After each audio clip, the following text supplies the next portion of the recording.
We are finally at the draft league I wanted to cover.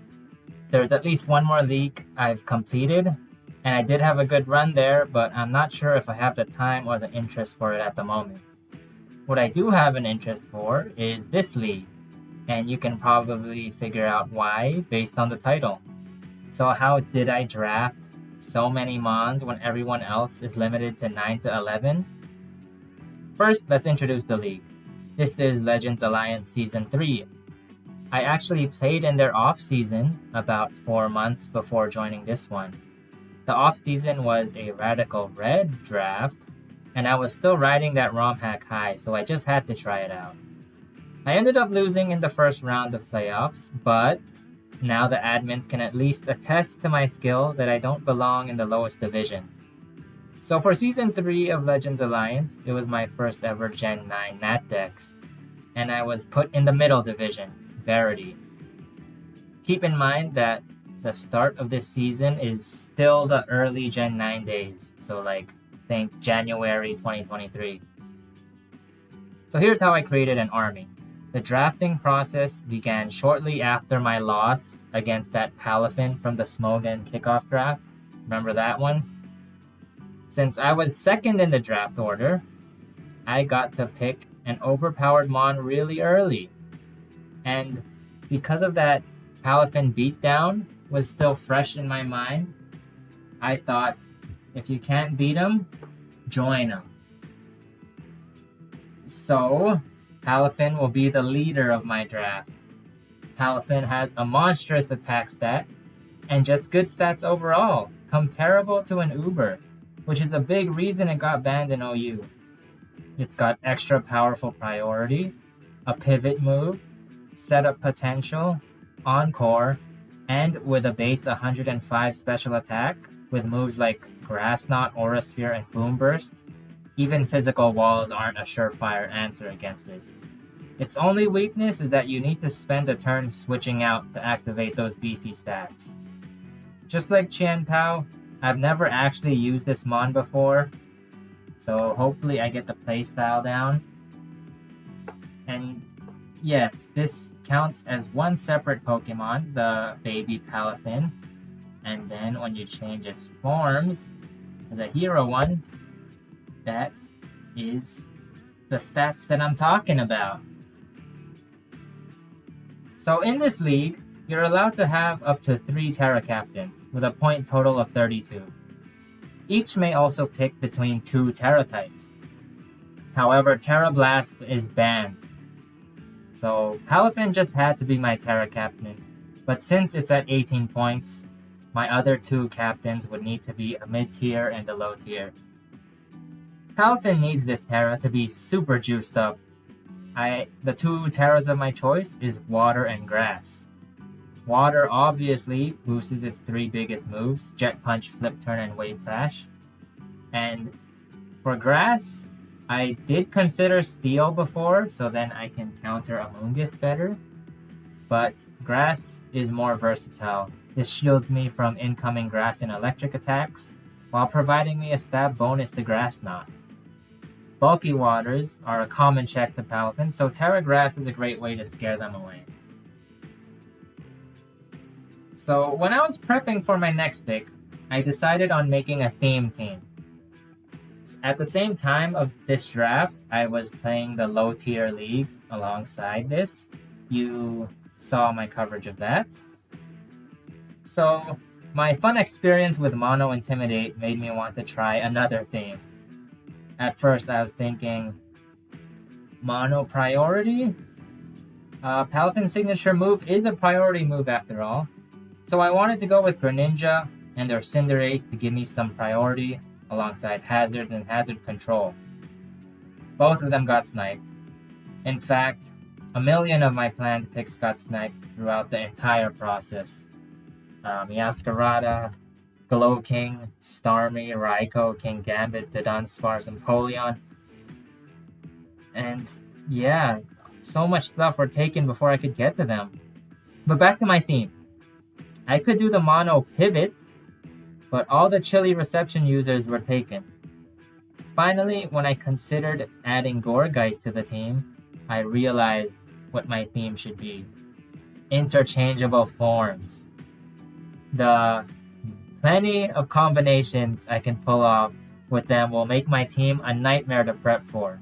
Even Palafin has 2 forms, as I showed you. I lost to that Palafin from the kickoff draft because I was calcing for the wrong form. You gotta see those difference in stats there. Even though one is completely useless, you gotta account for that.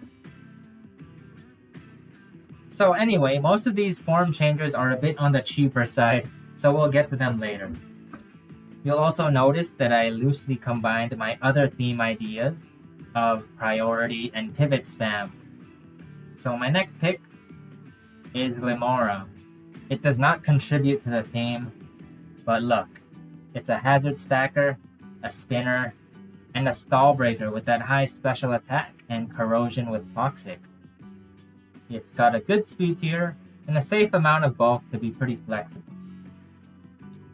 So I wanted to form my hazard control right away before all the good mons were taken.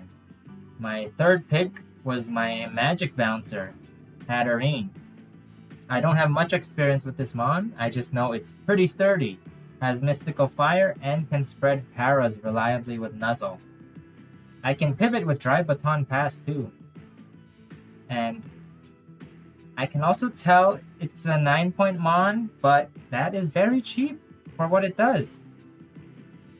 So this will be my next Terra Captain. The 2 Terras I've opted for is Fairy and Steel.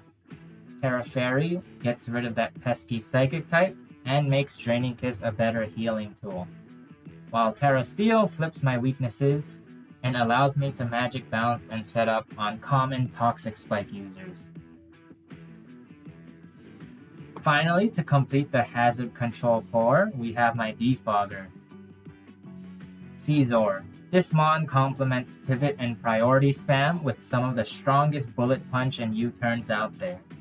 Its typing synergizes pretty well with Palafin and Hatterene, and it's got a few moves to tech like Sand Tomb, Curse, Close Combat, and Dual Wing Beat.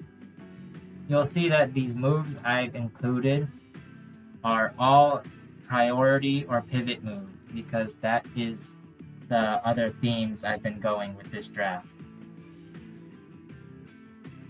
So Infernape is next. Bear with me, we're almost at the form changing mons. Infernape provides speed and mixed attacking power for unpredictability.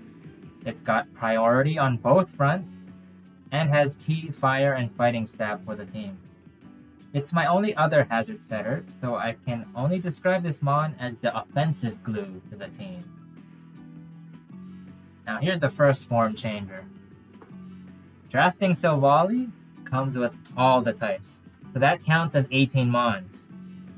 This loophole can also patch up any type weaknesses in my final planned draft. It doesn't have any outstanding stats, but it sure has the BSD, a perfectly balanced Pokemon to round out any shortcomings of my draft. It has U-turn, but it also has Parting Shot to spice up my pivot spam even more. Kilowattrel is unfortunately a repeat mon. I've drafted it before in the BBL Invitational, but it had to be done because it fit so many things I wanted in my draft. I think this is my very first repeat mon in the history of my draft league career. But anyway, its abilities allow me to be a Defog Punisher or my only electric immunity. It's also my only ground immunity and Volt Switcher, though I can U-turn if I need to. And lastly, it's my fastest mon. A high speed tier is important to force speed demons to run plus speed natures. So yeah, all of those stuff it has is what my team needs, so unfortunately I had to repeat the Kilo. Next up, we have Guzzlord. I was tired of getting sniped, so I had to pick this budget Chi-Yu check ASAP. The resistances it brings is very important, especially Ghost.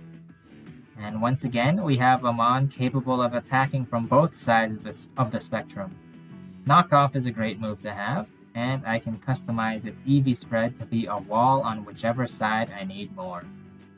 This Mon is my final Terra Captain, and that increases its unpredictability exponentially.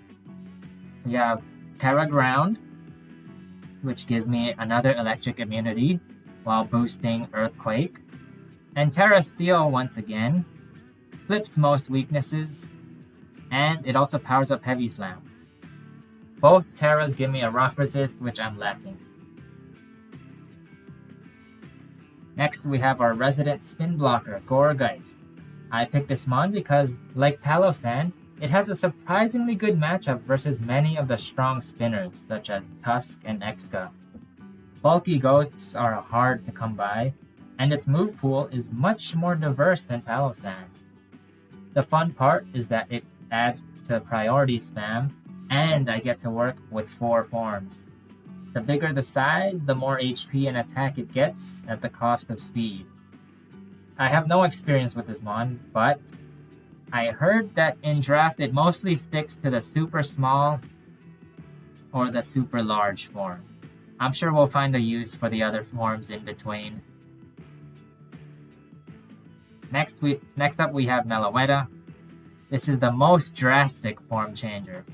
The Arya form has high special stats, while the Pirouette form has high attack and speed. In fact, it's my fastest Mon in the draft. But the condition to switch forms is very inconvenient. I think I can take a page from my previous opponents and just run specs. I also have U-turn and quick attack for more theme play, and I can attempt to abuse Serene Grace with Relic Song and Thunder, or even use it as a range setter given its high special bulk. The biggest reason I picked this Mon was for its raw stats. The person at the front of the draft order was picking up so many Mons with 560 plus BST. I felt like I needed to step up my BST game. And finally, we have Vasculegion. Yes, another repeat Mon from my draft. From my BBL draft too. I don't even have a Drizzle user on my team, so this could be seen as a meme pick. All I can say is, yes, it's a meme pick. I only grabbed it because it has priority and 2 forms, a physical attacker and a special attacker. Last Respects is banned this time, so the special attacking form will have the edge. With adaptability, Legion's Ghost Stab is about as powerful as Spectrier. This opens up a new mode of offense where the team spreads status for Specs Hex to sweep. Another way I can cope with this pick is the special set could lure and break common water checks for Palafin, so that Palafin has an easier time cleaning. So yeah, this is my draft. The team is a bit rough around the edges, with no true rock resists, barring my Terras, and I have no true electric immunity as well. I'll need to rely on Silvally to make sure nothing gets to spam for free. I did consider Oricorio, who has 4 forms that change type, but despite the new toy in Quiver Dance, it contributes nothing to the team, stat-wise and typing-wise. Squawkabilly also has 4 forms, but the differences and contribution is even more minor. I'm not trying to throw that hard. So how much Mons did I really draft? Let's see. Palafin, Meloetta, and Vasculegion are 2 Mons each. Goregeist is 4, and Silvally is 18, while the rest are 1. Add that all up, and I have 35 Mons. Many of the single forms, especially Guzzlord, are very flexible due to their stats, abilities, or Terra, so you could argue that I have even more than 35. So my draft is basically my way of telling my opponents, I dare you to prep for this.